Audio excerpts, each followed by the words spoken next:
zaina hun thatak mai pekin kan oma Salvation Army Youth Central North Division Rally Labu release na program mang thei turin pathian in hun thamin pe a hei tun be akhan rasurin ka sha ama sen local tul chun local zelanga pathian in hun thatak win pe ka wangin pathian ne na lom thu ka soidu a ma sa in tim zema bo korte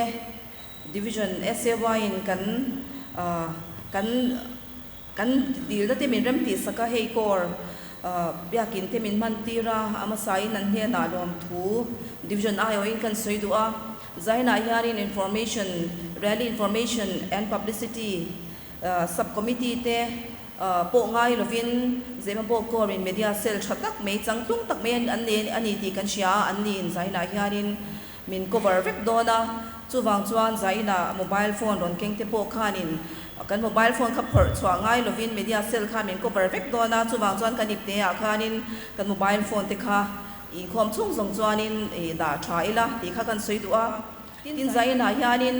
divisional commander kan singa aron tela kan ahun nu takte siengin kan somna te ngai poi mo in kan le na aron tela ama sain division a in lom thu kan soidu a tin zaina hian bial song sar pathum luang mual veng thlang salem sio bial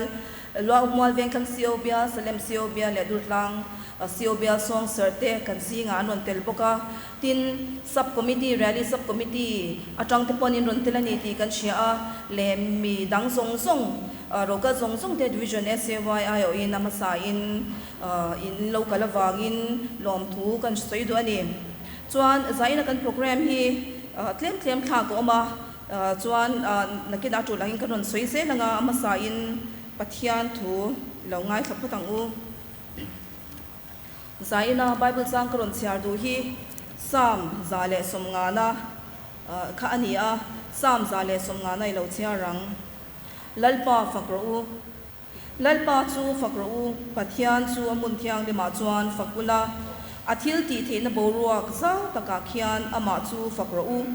athil ti ropui takte awangin ama chu fakula aropui na satsia angzenin ama chu fakru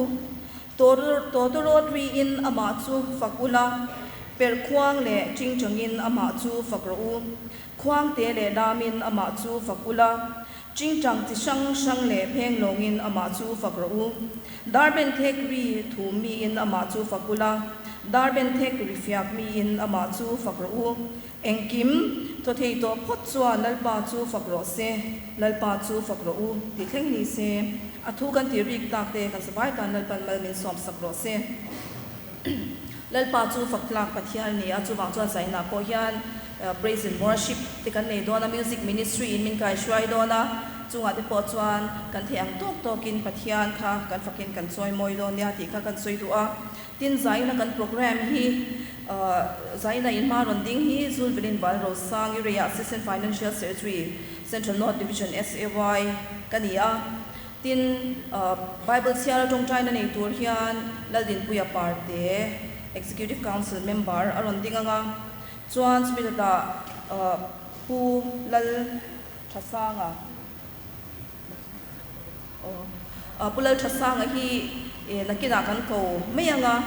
chuan alo thenge hemito ta hianin pulal din puya parte aron dinganga chumito ta chuan pulal thasanga secretary rally labu sub council in aron ding so mga chuan chumenua labu le rally t-shirt release nakha Major Kelal Biak Tuanga Divisional Commander in aron neyanga chuan Major Kelal Biak Tuanga ron din zo hianin luang mual veng thlang sio bial song sir tekha I anon ding hal don ani chuwang chuan karon ding non le to lawanga tuna I padi karon soi tekha anon ding zom hal dona pulal din puya parte dota pulal thasanga chumlata rally le labu release na omanga chumlata luang mual veng thlang sio bial song sir tekha anon ding zom me don ya tuna ne hun nei tu te hi lo ko mangule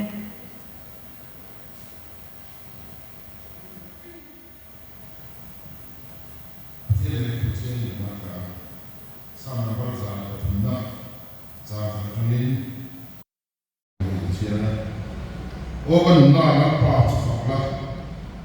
ông sống sống theo mình thiêng mình chụp phật ô cái lúc nào nó bắt chụp phật là thiên thì phật sống sống chụp thầy mình sự anh đi chùa đi không nó sống sống hàng ngày làm chủ là in là nó sống sống thì làm chủ là bố là nó các ta in cho làm chủ là nghĩ lên cái này nó đây là không thể chuyển raอีกาที่ทิ้งขายมาไกลผีนะจุดจัวอีกไกลเราจูมุกไปเราเสียงทะเลออกมาเลยประเทศที่เราเสียงได้ทั้งสามวันสองเซนประเทศเราอยู่ตรงไหนคอยนั่นเลยสายนักการป้าฟังรถเมล์สายเทนเมล์คอยนักจันทร์ส่งสมัยเราถูกกันทุกเซนการเฟลล์ฟังกันการชัดไม่ฟังกันที่ห้องบริการป้าเป็นช่วยผีนะเสกกันก็ดูจะเนี่ยเซวล์ตัวเราป้าฟังนี่เทนเมล์ช่วยได้ก็คุยละการจันทร์ส่งสมัยฟังข้าวเราถูกกันทุกเซนอันนั้นการเสียตัวเราป้าป้าเราส่งตั้งตักกันไหนกันจังหวะพอสักที่ช่วยได้เราจะตั้งป้าเองมาเราไม่ได้ดู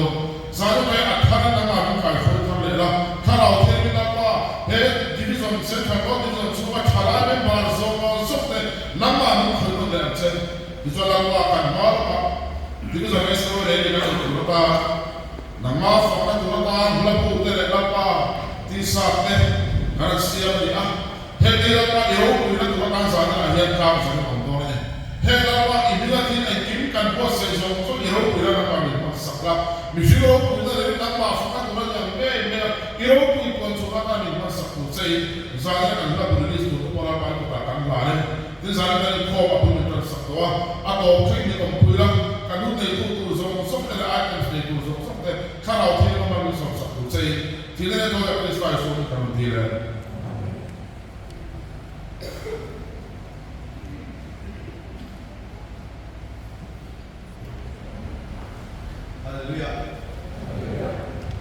Jadi aku cepat baik naik dia di ketika terdewa kalau menurut kali pun deh saya kok bayar mereka semua sudah angin misalnya ni kan siapa orang Central World Division SWA Rally 2023 di dalam Korea di dalam Korea itu lagu dansa kan naik dia dua dia, mereka Syria report di report tu tak semua kami usul apa yang report kami lemburikan Syria report tak di sosial deh report namun kan nego ni Central World Division SWA Rally di kan Syria ini tidak mak liso macam liso tapi cui naik tu ada di Chuan Central World Division SWA Council Kumahian Division Rally siang dari se rally lagu siang dari se di Narela di Chuan Sub Committee deh di Ngan Ania dan Chuan Sub Committee dan tidak Chairman Ahian Puke dan pengawas sekolah Dut Kangkor Durga Silvia represent ka Chairman dan Kota dia Secretary dan Pula bersama dan Kor Vice Silvia Galia Kisuan Kor Sang macam ini heavy rally buat ini sub committee member ruatan dia suketu an loin koma ni cuani an mingkat buat dia ni sila shooten kumila pensando niya pula rin pesayo so tanto dihiro ni kong pensando niya puke naman sulawa dutango putation el the three tango dihiro pensando niya puhana rin tuwa long walway transport Pulau bersama selain Tangval pada phone ini kan Central World Division sosial leader kan dia ha ini Chuan tangval dia kan deh kena ko ini rally sub committee member deh voi thum an nei a ti chuanin chunga kam sila chuan rel na buwa tu te la te khan kha ho khan kha ko wa ti chuanin rel na buwa hianin class of pati da ania hela hianin display tu la ruwa manania dan timman ta chia lo ni mai thie ti chuanin rel na buwa hianin class of pati da ania sipai kha hi somni pathum auma worship na kan ti ang chi tema ka ko de wa kha so pathum auma lengkom na kan sipai kol na buwa kan da ho chi kha kha pasari kan da ulai da ku zang mo ya ba de amidam dang la ulai kan sakla ale pathian na pan tak tak kha so le pati da ania fakna na kan ti yani lema ahlan changlam pa deblek si ho kha ania kha pasari au pokali chuan vai chu patia kan ti to kha chuan in la bu hi sa community din an dia changa athia ani mala ani a ti chuan ha ti sam tu kan so yem ta te kha la kho mania kungkal ta la khani territorial congress akan staff foundation da ania staff foundation chu atam so ya ka che thiam lo wangin dun ko ma chuan ke ni chuan atam theyam kan hi tonik solfa ada di se kan ti a chuan lo ha ta ang re ko maya la hemi sang committee member te hi ani la ani sema kan la in semho wa kha an lyrics le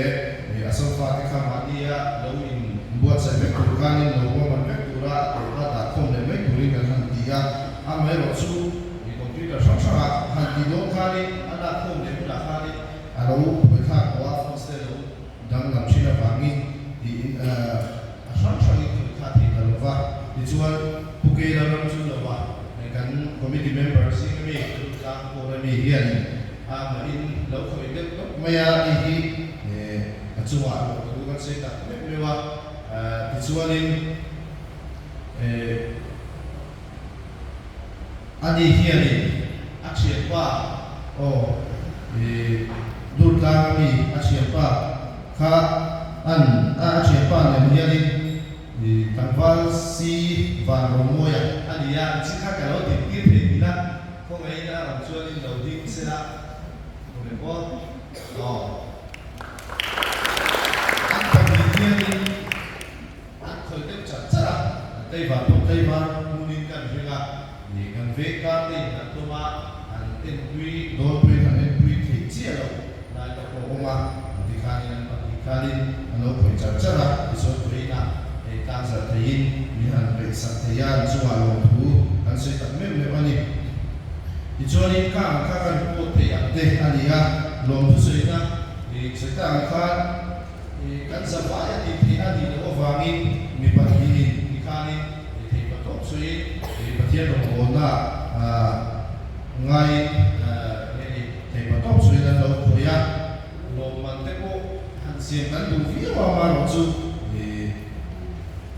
in pe nei thei lawa alo man zo te po in kha te po kha na ni shi thiam na ani pa ti chuwa po kha kan han nge tak me me wa ti sa committee member ten chane ma ta kin thei pa top so in la te lo kha chuwa chuwa lo thu kan so ya kan DC le kan DYS te kan na bu committee chairman ten hemi la bu wa hiani says ano an zia poka an chunga kanin to at mai milon sia sa kawangin an chunga lo thu kan soya isua re la buwa hianin he relation di dota a ti mai le ti lo te in mi tung lo tap ta o ma ti kan juga chunga te chuanin nge kan lo ti lo lai te an moi lo de lai te o ma ni we kha te ka mi lo mai saka a chalai fa tu online chi kha sa tulik dan angin sewani zanina kan disi in release ati pi chua polo tu kan soi pok ani ka te ka kan report te ani a kina a shal so da tu te le apoi pok te chu kan tu te anor po le tu la mai la ange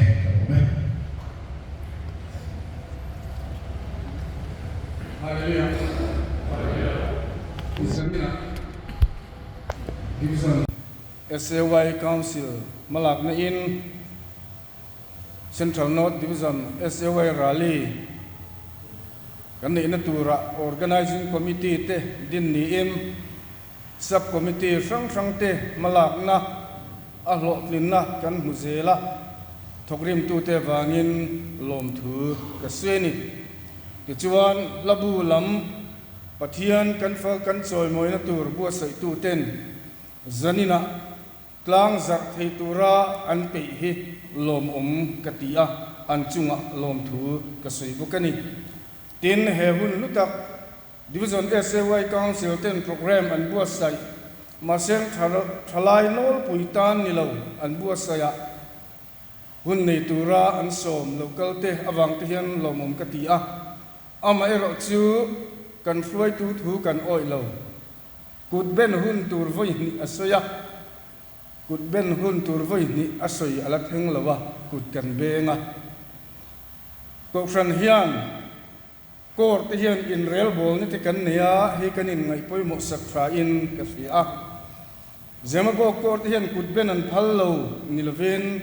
hetiang anga hian pathian fakna ani lem lo chuan kutan be ngai lo ti ka tia saktai la tha in katia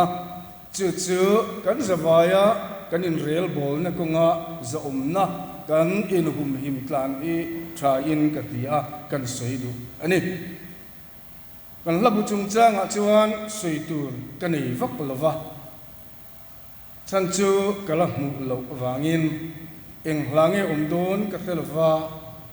amai ro chu buat sai ani le rally atan le thlai in khom le kan fellowship atana man thei tur lutak ani karing kan ti sa chungchanga chuan ka mu to a ka khoi to a ka en to boka tin ti sa buat sai ani na tur chungchanga po hiam Division SAY Council te ngai tu anon turin kalongien to boka chuan kangen na te min ngai poi mo saken tiang hian buat sai ani a kan khriat atana ka du le kan thian te po kan khri atana ka du chu Division SAY Rally puala ti sa kan buat sai hian ahak na hun tur siam ani a chumi ba ka chuan in khom na hian uniform ani lo wangin kor te section rang te point ti sa kan lo siam hian in khom na hak tur kan siam ani lo ti hi kan khriat tel tha in ka fia tun tuma kan buat sai po he ahak hun tur bik siam ani chumi lova chuan kan in khom na kan rong bol na tan khan ani lova ama ero chu kan buat sai chan ero chu apoi mo ema chu hak hun tur buat sai ani ang taka ti lo tling tu kan ni hi poi mo le tha in ka hi a chu zanina kan soi masa ani kan labu le kan ti sa kha helai hian local pui ni selangina thange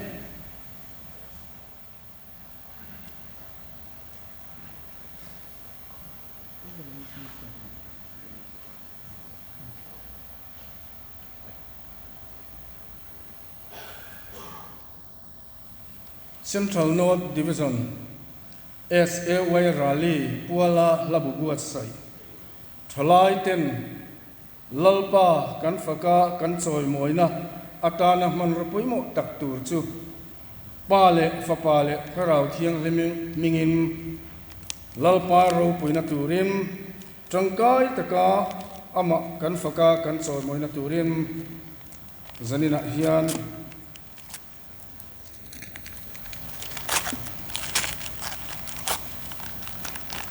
katlang zare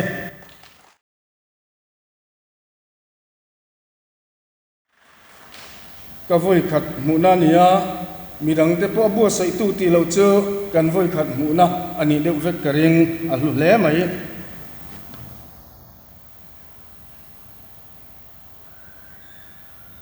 Central North Division SAY Council ten ngun le uluk taka an ngai tua kan rally huna tuidama kanin khom pui hun poi mo tak taka te abi taka hak tura buat sai chu thalai trangkai taka kan man ruwa tam zanina hian katlang zare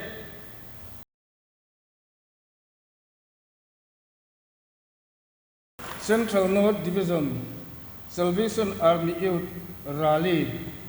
ayung dot dana kachu afu lo mai thia SAY logo oma chandam tura chandam thalai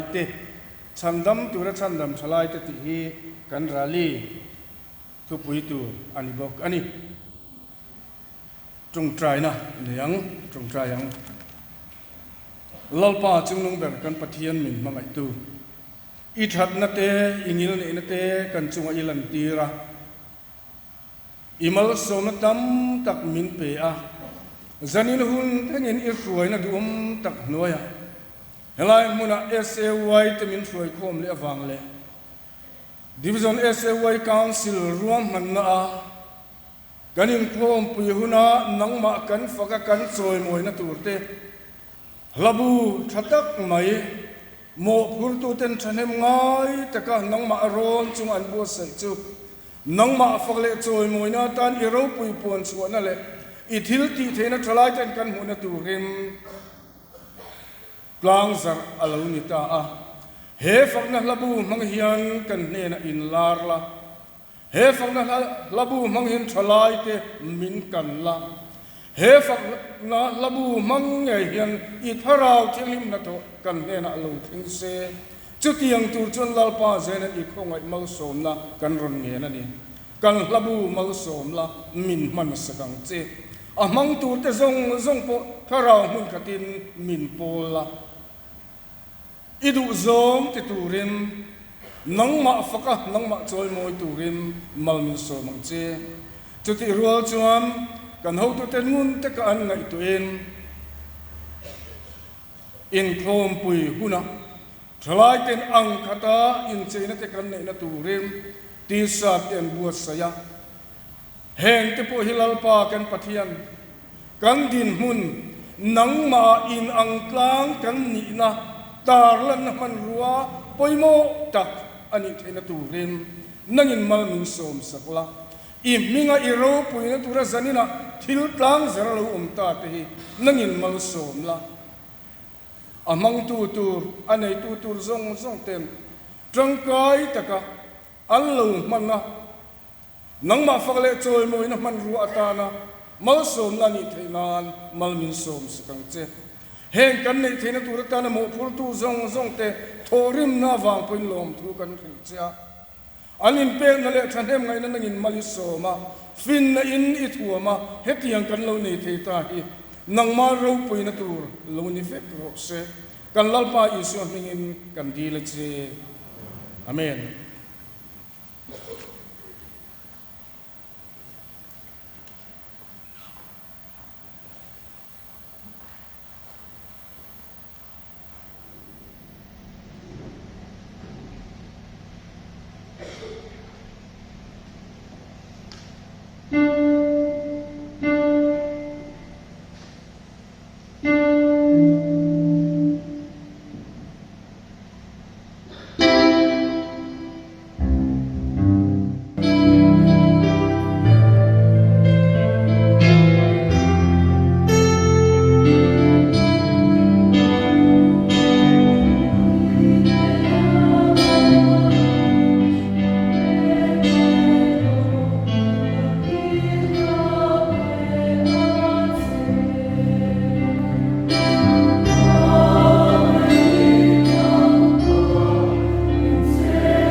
le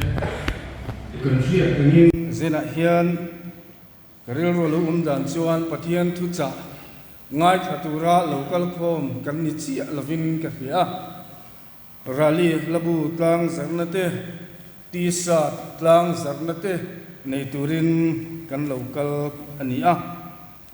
e program DWS in Minfil tir hian program kan en vanga DWS ne na chuan short sermon tin tilovani hi tin kalau soya masengani chuan kan soi khom na chuan short sermon dila thalomi kan ti thova maseng di sim thu soi re ngai chuang lo katia ti hian Minfil khera council na le tak tak nge ni ti ka khachi alwa tiang chuan min chang kherani ani khop mai thu hi ka soi si ngai lova officer ka tam tir atangin pathian kharau tilim mal som na ka don san ber lai ti mayang poin thu hi ka soi si ngai lova e zanina po hian ka soi rei ron lem lova mak ka ti deuh chu kan ruai tu Bible ron chiar le trang tu Bible ron chiar kha zanina chiar ka tum ve ni tlathi amak ka ti chu ni chita ka chiar tum lai ve chu sam number za som za pathum na khan chuan ka ko chung om zong te u aming thiang lim chu fakro ti ka chiar ka tumania ka ko chung om zong te u aming thiang lim chu fakro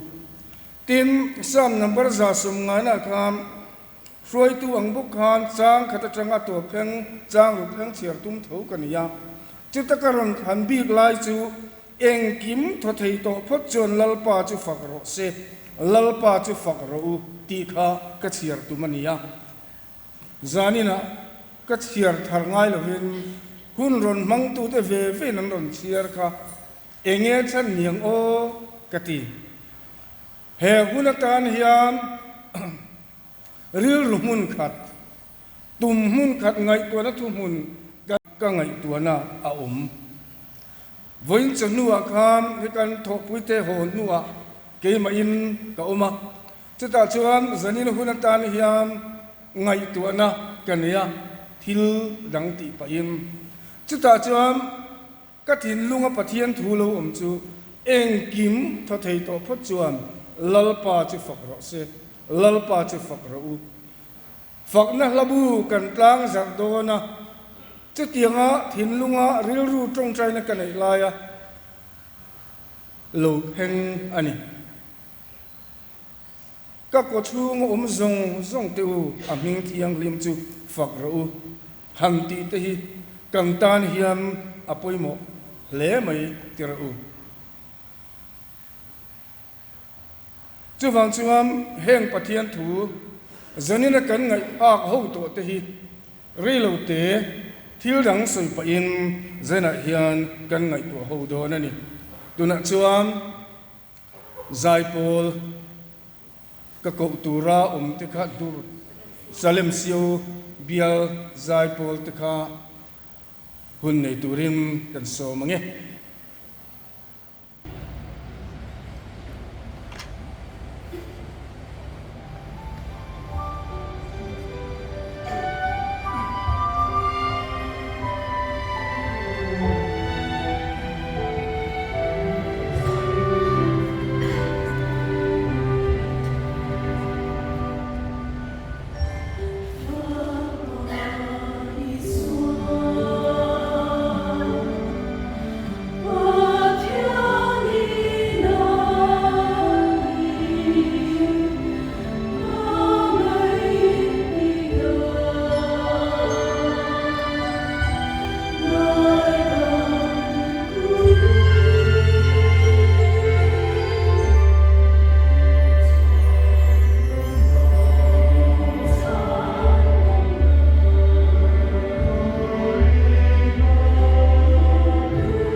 thu le hla thu charu pui tak wangin divisional commander le selem siobia song sir chunga lom thu kan soya tuna chuanin dutlang siobia song sir kalo som do nanga anni an lo din zo hian music ministry zembokor tikhan praise and worship min nei pui zok do na chuan chumi da chuanin banna siam tu tur captainal than puya ralte divisional DYS ka kan som hal anga chuan karon ding som to lawanga tuna karon soyang khan dutlang siobia song sir music ministry le banna siam tu tur te anon ding som donia tuna dutlang siobia song sir lo somang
le siam chan an leya pathian hian te hi ama le na le tur mun siam te pathian hian a chei tura a siam te kan ni a ko be la har sa sang sang kan tok thina buena kan tok thina ko be la kan ni leo wa ina ma pathian hian kan ni chuan pathian hian kan ni tu pa ran a sang thina har sa kai point ma chu na pathian na chuan pa ran a sang thina ni kha ta ila pathian ma so na to ke pathian na chana a sa te mi po tha na to ke hi a tu tu he na thek thina ni la a dil tu he na lo thek thina chu bang sun kan sa vai pathian ma so na hi to tu ila thai sia pathian ma so na hi be sei la tu ila chu pathian ma so do la an he na kan se na so ni kan sa vai di la ni tu trong tai na ne nge chuan ti tan na ni tu trong tai ne ke so chu na sa do nia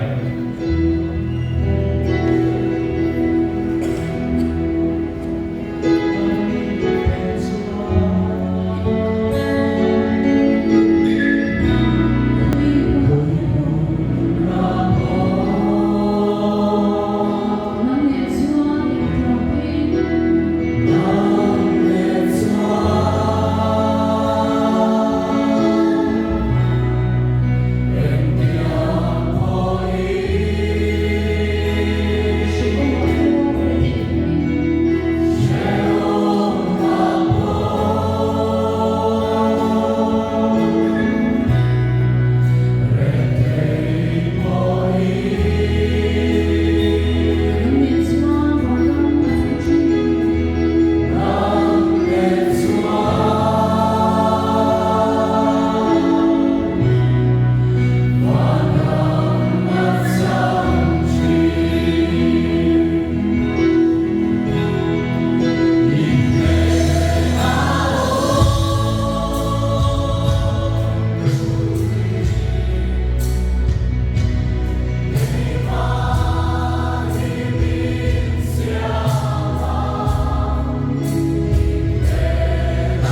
Luang bol ben thang siau bial Salem siau bial dur tlang siau bial te nang mania wangin pathian he na lom thu kan soya tin praise and worship min kai try tura kan be say music ministry zema bok korte chunga po lom thu kan soya ni kan labu release khan program ngala kan labu hi kar le lama chuan ron sem man kan tuma courtin khan order kan nei sa to kha chuta chuan item hun tur kha chu chiang mai dona labuin don dual khan in humai tura ngai la zanena rongkal te chu ka hreswal mai thea ke hi athil riat swal hi ka shat ve a thiang lim nei khoma zai tur vek khain ning ka ria ka lo hreswal ani cho min ngai damula ma chu ka hreswal lo mai the ni tin zanena hian abik takin kan DC chunga lom thu kan soi lo thei lowa an soi non duwa hun nei lo em kara zanena hun thol omma hun min man pui mai pialama anne na tring pathian thu cha challenging tak mai thalai ten kan ngai tha a ro pui ka dile mai zanena hian kan rally tura hian abik takin division council member te pathian faka in ban in phar thei lo ani chuan kan division na SAW den phar thei don lo ani ti ria nang mani po pathian man tura in buat sai turin kan ngen non du chewa kan rally hian noi som pasari vel estimate ani dona chu kan sum nei sain du ang chuan apui thei ho lo kan nei pon du ang na tin lo ma sel lal pan min peang ti kan ringa chung sum zo zai min petu lal pa chu kan fak apoi mo tak meu ani ko sandang unawin mani loka khompui tholai khompui lian an neya aro pui ka te hle mai en ton tlak ka ti lam ma ruai te kha a ruai tu an ni ti siat ngoi ten ni a tin thalai rual te kha lalpa fak tur khan tharau lama mal som na dong tur khan anin buat sai sa nga la ni ti kha a chiang le mai zanena hian thalai te po chumi tur chuan herali a hian rong kal turin kan nge du chewa item a chale mai ti ringot clear lava tharau lam mal som na chang ngei tura ronin buat sai turem kan som du bok cheu ani ten abek takin zanena siobia song starte pathian fakna lai in sak amoi le mai maro chu nang mani kaltang hian mi ten tharawa khoina kan chan ngei theina turin khonga yen loin buat sai turin ka ngen du cheu ani nang mani lalpana khoi cheu chu nang mani luang liam kha midang te mal som na kan lo chan turani chuwang chon in hlathana po film khur turin ka ngen du chewa thiang lim na in khoma in me ringot ne lovin lalpa fakle choi moya aro puina in puan chuwa thai na tur ber kha thang turin ka ngen du chewani zana kan praise team te zai ruai in hun ni in mangdona chuda chat in thlashung ho lo turin ka ngen du chewa lalpan remmatin a lalpan mangani chuan la pakhat chau po kan sangar ngar mayang mo chumi tur chuan nang ni po abik takin kan sai ruai tu turte zanena hian zema bo ka kan ti chan tak po hi nang ni hi praise team in khom voi ni kai ruai tu tur zai ruai tu turte nia tin inform het sa to in nia wangin thon thut po dol ber dura kan ngai chewa wanga tilai hun hi ron ngat kan ni ti kan soi duwa kan be se ang nge in nang ni po in buat sai thani ti kan ria mo chu kan la du tok lo mo nang mani kaltang in zai ruai kaltangin ralia pathian na tho ro pui tak kan mu theina khongai takin na sat ka lo in buat sai turin kan ngen du cheu ani zanena hian a to per kan sai du chu ralia pathian ro pui ber theina turin nang le ke hi kan poimoni division SAW council te ringot ni lovin nang le ke hi kan poimo zanena abik takin bial song star te mi mai tel the lo na tel te kan nia tin running khom theng ka te sub committee member te kan ni nang le ke hi kan poimo ni chuwang chuan khongai taka nang mani po tharau lama na sat ka lo in buat sai turim kan ngen du cheu ani he kan raliam pathian aro puya mi ten mal som na an chan ngei theina turin thei to pa lo in buat sai theu turin kan ngen du cheu ani lan than le kan duwa kan na sar taka meron shil thawa man holu tuk su thing puyala min che lo an te chu bang la kan thang te ang kala than du chu kalomelal pa ti khania hela ye manzana prayer and counseling subcommittee ten zanchan betong try kan nei pon ka thang to a min khoi non tu em chu chang thum nei he ani chuan tur ka nei lo hau sak na chuan tur kan nei lo ti hi keima min khoi tu chani SOA rally kan thleng do na ama chu keima bera yan tharau lama po chuan tur kan nei lo sum le pai le talent le theina phei chu pakhat ma chuan tur kan nei lo ti kan ria ama chu nang kan nei chei lalpa ka lo me mo zanana avan ro puyam dro kan nei kan ta mo kan ti ve te po hi ani na taka chuan lalpa min pek ve kani I sum le pai kha I theina le I thiam na wanga thok chuak ringot in lo thiam na le theina pe tu cha khalal pa ni kan zai froi tu tur te lo chuak lok to sela zanana yan chumi lalpa chu factory ho thalai te import sang u hey a rally mai pialama rong bol na kan kalpui kan DC kan ron sai kha thra ka van ti em kan rally apo kan soyang karing mo a joint fellowship kan warlutuk joint sport kan warlutuk surprise visit te kan lati kan in surprise lo po program lo thing kan nei thelo la ya dro kan lim lop na thilani em kan en fia poimo leng ka ria kan joint sport division ni som ni pariat ro general council kan nei dong kha budget kan solenga cheng som nga appo kha har kan tile ngang view mai thei amar chu futsal khel na tan chon dar kar thum buk hi ho gan dilutuk chu kan tho khom zum thei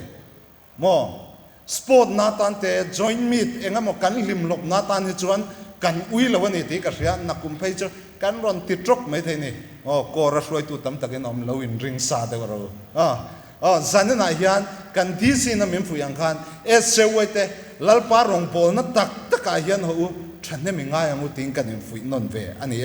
ban na siam tu kan I tho na chungen zanya zema box yau du sang na kan hlan be le chong dua animal som na in men han trin sala atho me kan za ding in pathiam fak le choi moi nam kalome lalpa ti khai lo sang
Isu Krista min pe ka mai lo to na chu se satuan kan muna niam mai to chu sisena man dal be se ro bin min ta la va kole bin ni to lo kan pa fir kan suwa ro bin le choi ko ina te la la le to ne te zai ro ko si to la hen kan pai su Krista chu na kan to ka fier mo ngai le thara fier min pe ren no ka su in zahera itu tak satu orang yang lo usia usia. Amin.